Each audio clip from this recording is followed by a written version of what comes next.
It's very demanding. Yeah, at the beginning it was really tough, but then you get used to it, and it becomes very addictive also.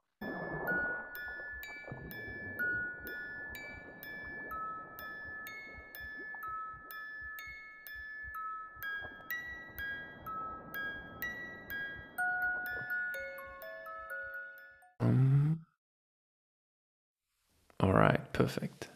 So welcome, Walid. Thank you for having time. I'm saying hello to Kash. You're now in Turkey and preparing yourself for the next CMAS World Championship. And yeah, welcome to the podcast. It's actually called Atempause. It's a German word. So welcome, first of all. Thank you. Thank you for the invitation. So glad to be here.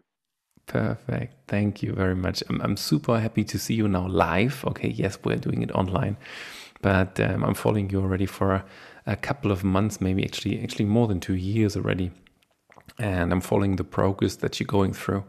And it's super nice to see how you actually work out, how you work with your breathing techniques as well.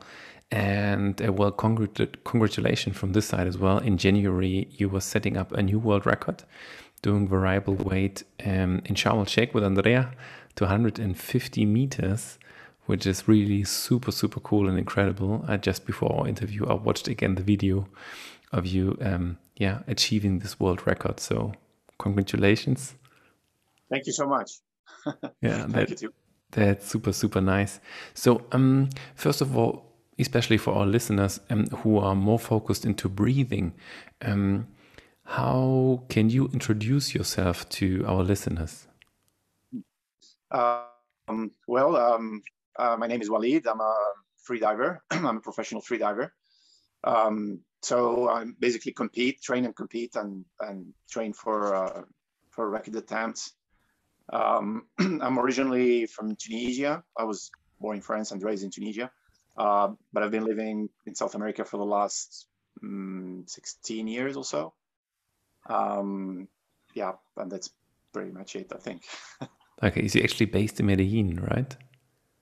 That's right, mainly, yeah. Though I had to travel a lot ultimately, and I usually travel to competitions to train. So I typically go a couple of months before to places like Long Island, Bahamas, or here, Turkey, or Greece, or wherever there is a competition. And so I stay long enough to train to do the lung adaptation and the specific training part. But I do all my physical training and the breathing and the pool training usually in Medellin, Colombia. Yeah. Mm-hmm. So when you talk about your breathing training, so what is actually your training focused on? Well, typically, mainly two different things in breathing I try to address. So one is the breathing itself, the breathing function. So make it more conscious and work on that aspect.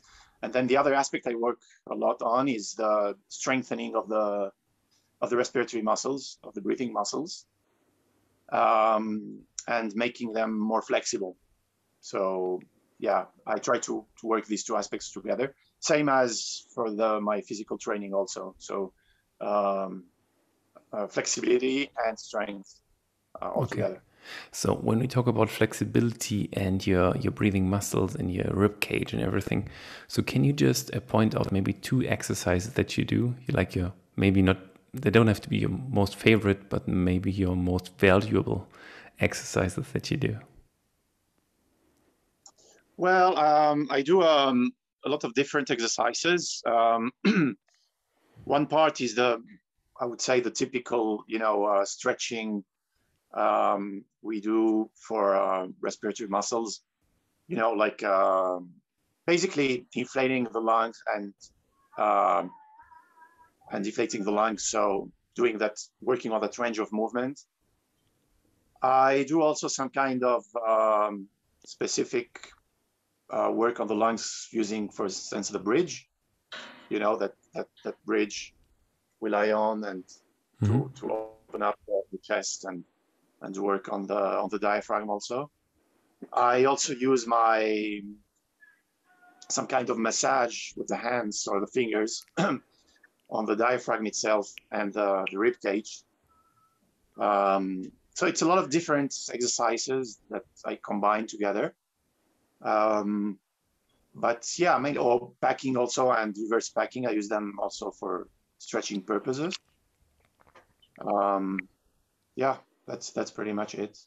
Okay, so so this is mostly actually focused on mobilization, on flexibility, in getting to open up the rib cage, getting more flexibility in your sternum as well on the outside as well as on the inside.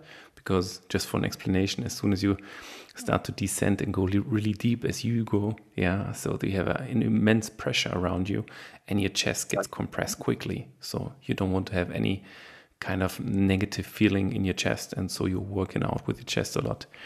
Okay, so this is flexibility, maybe the bridge as well.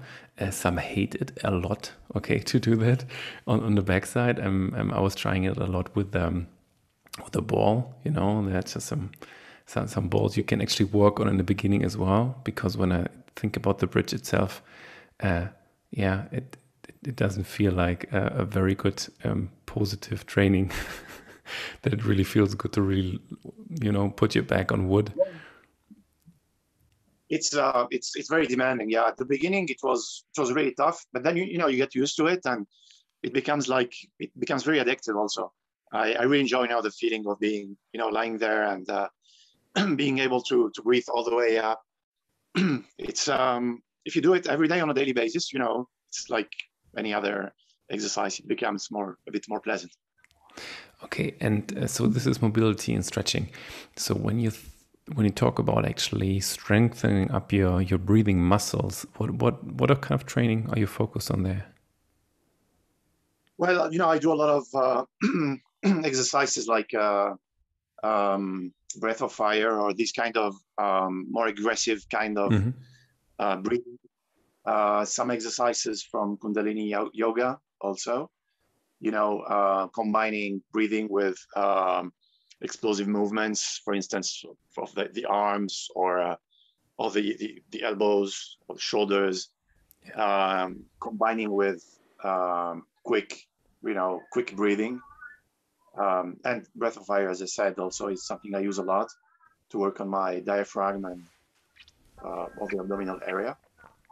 I believe that, you know, you need to strengthen a lot those muscles, especially the diaphragm, because it's the main, as you know, the main breathing muscle, but it's not the muscle we are generally aware of, and it's very hard to isolate it and to strengthen it, to work out this muscle, because, you know, you can work out your biceps or your triceps or whatever, or your quads.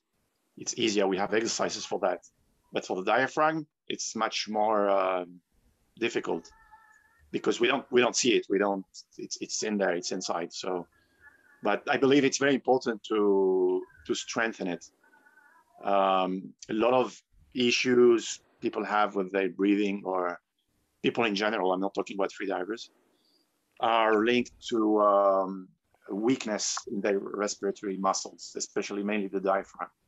So that's why they're using their clavicles, or, you know, a very, how do you say, a wrong kind of breathing, right? So, and I believe that's the reason for that is lack of strength in the diaphragm. So I think we need to strengthen it a lot. So when you talk about strengthening your diaphragm, so what is it precisely that you do? So you were talking about like pranayama, actually, like Kundalini exercises, and breath of fire, for example, as well. So yogic breathing. What else do you do to strengthen your diaphragm? Yeah, I would say more aggressive kind of yogic breathing, like breath of fire again. Pranayama is nice, but it's more to work on maybe more at the first stage, to work on the consciousness of the breathing. But then I try to do things more aggressive kind of breathing, like breath of fire. Sometimes also maybe some kind of restrictive breathing, you know, there are many different apparatus now that people use to restrict the breathing, and that obliges you to use your breathing muscles more efficiently and more strongly. I remember the old days, 10 years ago more, I was using a very thin tube between my lips and work out with that thing in my mouth. I wouldn't do it now because it's a bit risky. You might swallow it. But now they have these modern versions of devices that restrict the breathing. And I found it maybe useful at the beginning, especially when I didn't have that easy access to depth and to depth training. I found it was useful to work on those muscles. Mm-hmm. So when we talk about these devices, I always have in mind, for example, if somebody's trying to do that and thinks, okay, I'm getting better in freediving when I use that from the beginning on. Maybe it's a little bit hard because, as you said as well, most of the people really have an issue to use their diaphragm for breathing. When they're only focused on their mouth breathing, okay, maybe they are too high up in the chest. And well, this is just my opinion about that. I think just in the beginning, it's more important to really focus more on physical awareness. Maybe we have to say that you're a world champion. Okay, you don't have issues with your physical awareness, with the relaxation as well, which is actually the other part too. So when we talk about, on the one hand, about mobility, about stretching, about your breathing muscles, how do you work out yourself to come to the point to say, now I'm totally relaxed. Now I can really let go. While holding your breath, we have to say, yeah. You mean the relaxation part? Yeah. Yeah. When I started freediving, I remember when I started depth, because that was always my principal objective. I was struggling a lot with the mental part, with the relaxation, the stress control, and the nerves. That was one of my main obstacles, and I remember very well, like back in 2009 at Vertical Blue, my first competition in Vertical Blue. Every time I would grab the tag, my heart rate would rise a lot, and even the nerves before coming to the platform. And I had a lot of issues with that. And I tried back then different all kinds of methods. I took NLP, that's how we call it. Yeah, courses. I did so many different kind of techniques, yoga, hypnosis, and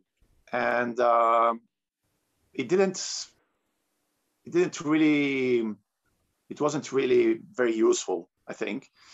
Or things like deep meditations before the visualizations. I ended up using the dive itself as a meditation and as a way to relax myself. So basically, also through repetition and obviously when you do the dive over and over again, also when you attend different competitions, you become, of course, more used to these feelings and to the stress. But I don't think you can control that, and there's always some kind of stress, obviously. But then, as I said, I don't usually do any kind of meditation outside of the dive or yoga. I prefer to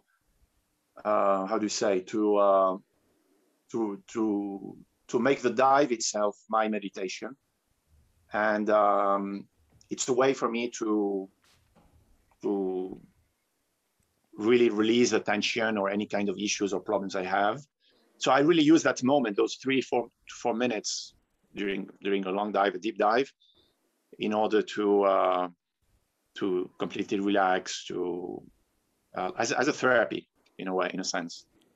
So I might be very stressed out about that, like a world record attempt, for instance. Well, that 115 years was quite. It's obviously one thing is to do it during training, and one other thing is to do it during an official attempt. So I remember well the days before the dive. Every day, was a higher level of stress as we approached the big day. But then I like also the idea of, I try to be conscious that I'm lucky also to be doing what I like to do, surrounded by many nice people who are also putting so much effort into the logistic and safety and everything. So I try to focus more on those aspects, positive aspects. And it's, I think, a nice opportunity to do a beautiful dive. And at the end, also, I try to, to take away importance from the dive itself or from the number of the record or whatever. Because at the end, I mean, sometimes I think, who cares, I know we are doing something that might be very, very important for us, and we sacrifice a lot, money, time, energy. But at the end, on the scale of the universe or whatever, of the ocean, it's ridiculous. So it's not something that will change the face of the world. So I think we just have to do it to enjoy ourselves and not avoid putting too much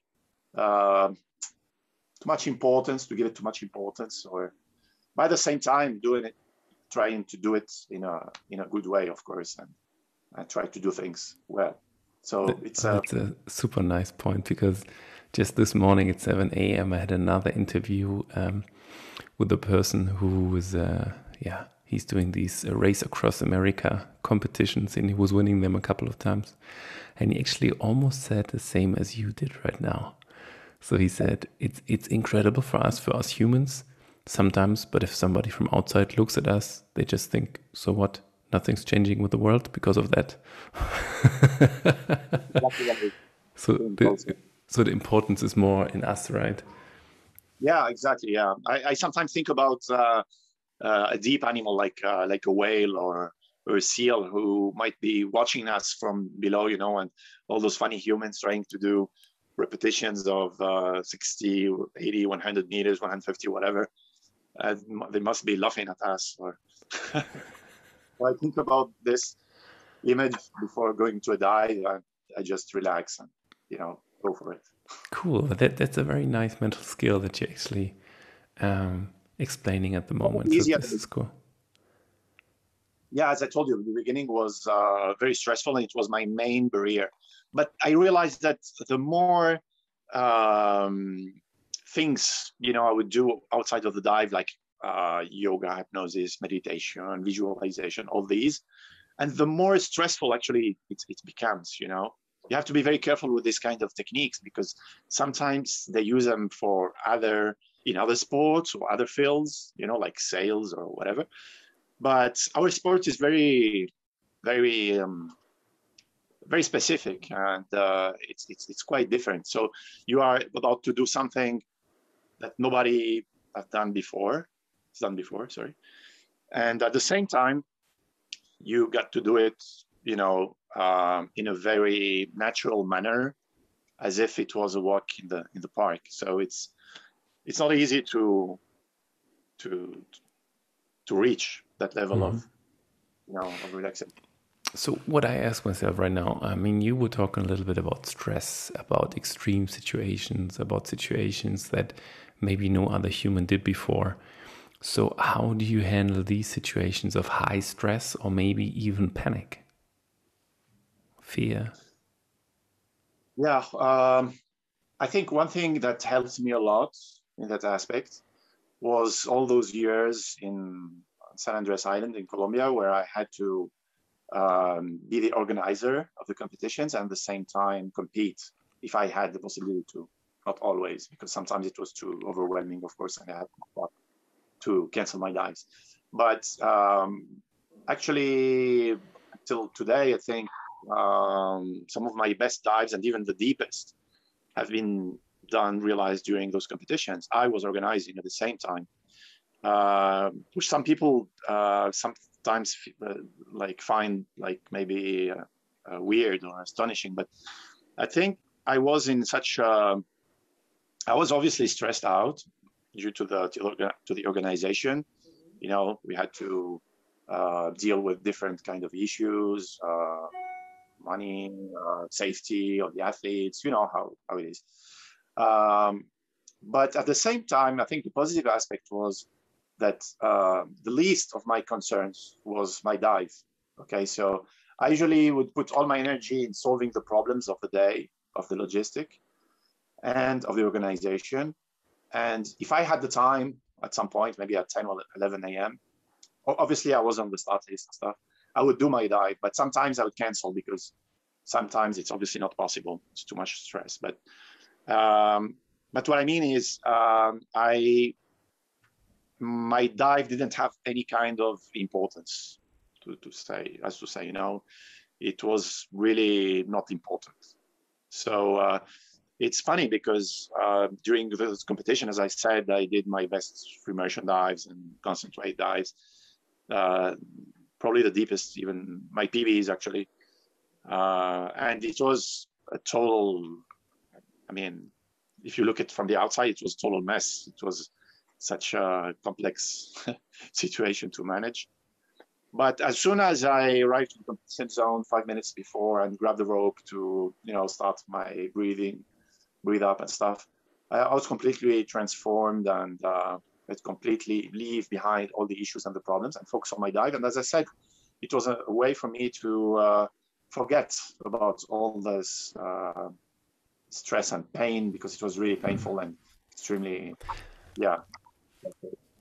But it's interesting because you said when you're diving, your dive is kind of a meditation, like a calm zone that you actually go into. So it sounds like for me that you actually have your own program set up, your own routine, and you just say, okay, now I have these 5 minutes before I go diving, and now I just close my eyes and I go just out of space, and I'm gone, and I'm going to my world. Nothing's bothering me right now. Absolutely, it's really at that moment I cherish just to give myself the opportunity to enjoy a deep dive and forget about everything. And I know also that after the dive, if it's a successful dive, obviously, I would feel so well that in a way it's kind of, as I said, therapy. Like, and we all freedivers experience that. I mean, and not only freedivers, everybody who goes to the water and then when they go out of the water, they are a different person. You know, it's something that we know. So I use the dive in that way, and that's also what makes me eager to continue training and diving on the following days, because you know a lot of people get kind of bored or maybe mentally tired or stressed out because they, you know, it's a sport where, like any other sport, it has a lot of repetition and maybe a degree of boredom. Sorry. So with that kind of mindset, I think I try to avoid this boredom, and I'm really willing to continue diving on the following days, and I have that you know, that willingness to continue going deeper and deeper. Cool. Very nice. So, but when we could really come to a point, like before you said, for example, you're getting closer and closer to your world record attempt, maybe in January, and you said that from day to day you feel more stress coming up, and you're getting closer and closer with the depth as well. Is there any breathing technique, for example, that you actually use for yourself to calm down again and to get back into your focus? Because this is what you need, right? If you go for an attempt like this, you have to be focused. True. I wouldn't say, I mean, I of course use some kind of like a breathing pattern, but it's not like I count the breathings, or I don't like to have any kind of, how do we say, to restrict the breathing, you know. I try to make it as natural as possible. But at the same time, I try to have the same kind of breathing that I would have during sleep. You know, when I sleep, that I slightly inhale with a very little pause, and then exhale and release. And that exhale helps me getting rid of all tension and the issues. So in a way, yeah, I use the breathing to get more relaxed. Of course, I try to, as I said, use every exhale to completely surrender. Get rid of tension, and but that's in a very, very natural way. No counting, no pranayama, nothing really special about it. Just very, very, very naturally. I try to make it as simple as possible and focus on positive aspects and positive people also surround me, or I like to take a look at the surroundings also. Usually we dive in very beautiful places, so I feel lucky also to be able to contemplate, the sea, the ocean, the mountains, whatever. And it gives me some kind of positive energy and a sense of peace before the dive. Yeah. It's really cool because you explain it as if it would be super normal. So like, come on guys, what's going on? I'm in the moment. I'm breathing naturally. I'm breathing slow. I'm breathing as if I'm sleeping. And maybe this is, I can understand you. I'm a freediver as well, and other freedivers can understand you as well, because this is just natural. You have to breathe naturally. You have to breathe calm to just arrive in the moment, to arrive with yourself. But most of the people, they don't do that, right? So most of the people, they breathing mostly through their mouth, way too fast, up on the chest. They're restricted as well, as you said in the beginning, with the diaphragm. So it's just wonderful to see what you're actually doing and what is super natural for you, because otherwise you wouldn't have the capability of really calming down, going to 100 meter plus, 150 meters, and swim up again from 150 meters, which is incredible. And so this is something unique. Maybe some people who are actually listening to this and watching it, if we ask them what is a natural breathing, they will just ask themselves, I don't know, in and out. Yeah, so that's a big difference. So when you talk about natural breathing, can you explain us what natural breathing is for you? I use the term natural just to explain that I don't count. I don't do some kind, because I know some people do those kinds of pranayama breathing with the cycles, counting to 4 or 5 or whatever. I don't do that. I don't use that because I don't want to have numbers in my head, or I prefer to think about nicer things than numbers. So natural breathing, I would say, is the kind of breathing that you have when you're sleeping, when you're asleep. I try to mimic that kind of breathing. It's a shallow kind of breathing. If I have a mask or nose clip, I obviously need to use my mouth, but using the nose would be even better and ideal. And maybe at the end, switch to the nose clip or the mask and switch to the mouth. But yeah, gentle tidal breathing,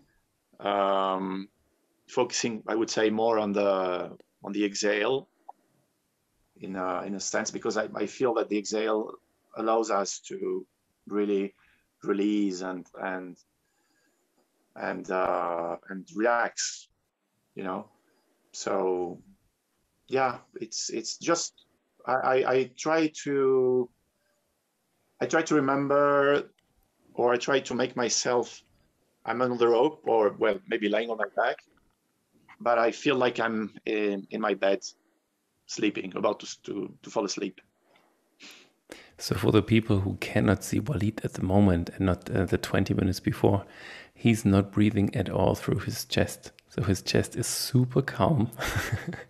And if you have a look at his social media, for example, and if you follow him and you see him in many videos actually without a shirt, yeah, because he's super well trained, and you will see him most of the time actually more working with his belly. So most of the time you're not really expanding your chest a lot on a normal base. Yeah, if you train, as you said before, for example, with the bridge, going to the back and just opening up your chest, you do that as well, yes, because you focus on it, because you focus on flexibility and mobility or strengthening your breathing muscles. But most of the time you're a belly breather, right? So you, as you said, the way you do as you're sleeping. Absolutely. Yeah, it's true. I mean, that's the way we have to breathe, obviously, through the belly, not using the chest. But yeah, as you said, it becomes more natural after practice, either on the bridge or sitting in a yoga position and working on the diaphragmatic breathing, especially at the beginning. When I remember when I started freediving, I would spend hours doing that kind of diaphragmatic breathing, and eventually it becomes completely natural and unconscious, and that's the way we have to breathe, yeah, as newborn babies do. Yeah, as newborn babies, that's the point, yeah. So just one more thing that I'm thinking about when I look at your videos and some pictures of you.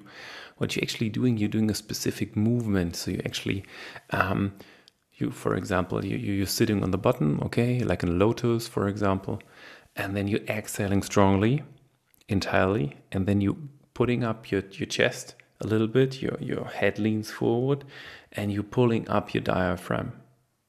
All right. So this is, for most of the people, it looks a little bit awkward, right? So why do you do this specific movement and hold it, for example, or then you start to do this wave on your belly? What's the reason for that? Well, Uddiyana Bandha is one of the main exercises that we use in freediving, and the reason why we do that, beside taking pictures, obviously, and putting them on social media, it's actually a very useful exercise because it mimics, in a way, or maybe it prepares the body to handle the pressure of the water on our body and on our chest and lungs. Because, if you take a look at a picture of a freediver from profile below a certain depth, maybe below 30 meters or below its residual volume, even with their wetsuit on, you will see the exact same posture, underwater, because the pressure is simply pushing the abdomen and the diaphragm in an upward position, and that's exactly the reason why we replicate, we do that same posture dry on land, in order to prepare the body for that pressure. It's a huge amount of water and pressure on our body, so we have to prepare the diaphragm for that, so it can accommodate and go up the deeper we go. And yeah, that's the main reason. And then the other techniques I use, like the rolling of the belly, that funny thing, like a belly dancer. That's it's useful in order to I use it before taking the air out of my lungs, using, for instance, reverse packs. So I do that funny movement before, and it works like a pump in a way. So it helps extracting the air, and then I use my mouth in order to physically extract the air, and in order to tap on the residual volume. That's the final, the main reason we do all these exercises at the end, for us freedivers, is to minimize the residual volume. So the amount of air that stays into the lungs after a full exhale. And it's very important, because the lower the residual volume, basically, the deeper you go. That's as simple as that. So it's actually depth adaptation while being dry. what you're doing. Exactly. Mm. Exactly. Super cool. It's very nice insights. Walid, thank you very much. It's a lot of knowledge, a lot of techniques as well that we can just, some people can maybe practice it as well, or can maybe actually understand a bit better what these free divers are doing with this hole in their belly. This could be one thing. So the last question for our interview would be for me, what is success for you? If you think about success for yourself, what is it? It's a good question. Well, I would say success would be the ability to do what you love, your passion, no matter the result or the outcome. Just being able to dedicate your life to what you like, doing what you like. I think that more than enough as you could consider it a success, because we're always depending on some kind of things, and we put some mental barriers also to ourselves, saying, for instance, I need to reach that goal, I need to reach that record or that number in order to be successful, or in order to get a sponsorship, or in order to be, I don't know, famous or whatever. But at the end, I think the mere fact of being able to do it, to, I don't know, travel the world, to practice your passion, like freediving, for instance, is in itself a huge success. I mean, we can see now so many people suffering around the world and trying to survive, doing whatever they can. And I think just being able to practice this and make a living out of it is in itself a huge success. Okay. So, but I will still ask this question. I could do an interpretation, but I will still ask it. Are you successful for yourself?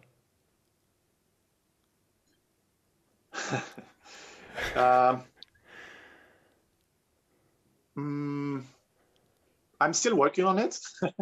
I mean, I set to myself some goals. Obviously, I consider in order to be successful. It's more something that has to do with myself. So not proving to anybody that I can do this or that, but just showing to myself that I can reach that goal. And but at the end, I think all what I can learn during that process is an enormous plus and advantage and skill. So I think I'm still working on it. Okay. So you're on your way to your personal success. Yeah. Okay, cool. So, okay, I have another question. One more. I like this question, so I will ask it as well.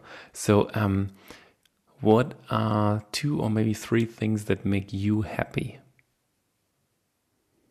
It can be anything. It can be chocolate ice cream, or I don't know, diving with the dolphin.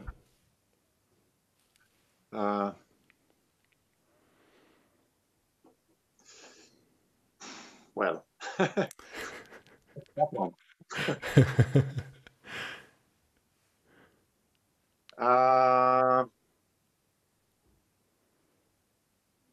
think waking in the morning and being able to go to the ocean and do whatever kind of dive. It doesn't matter the depth, or I think that makes me happy, for sure. Okay, number 1.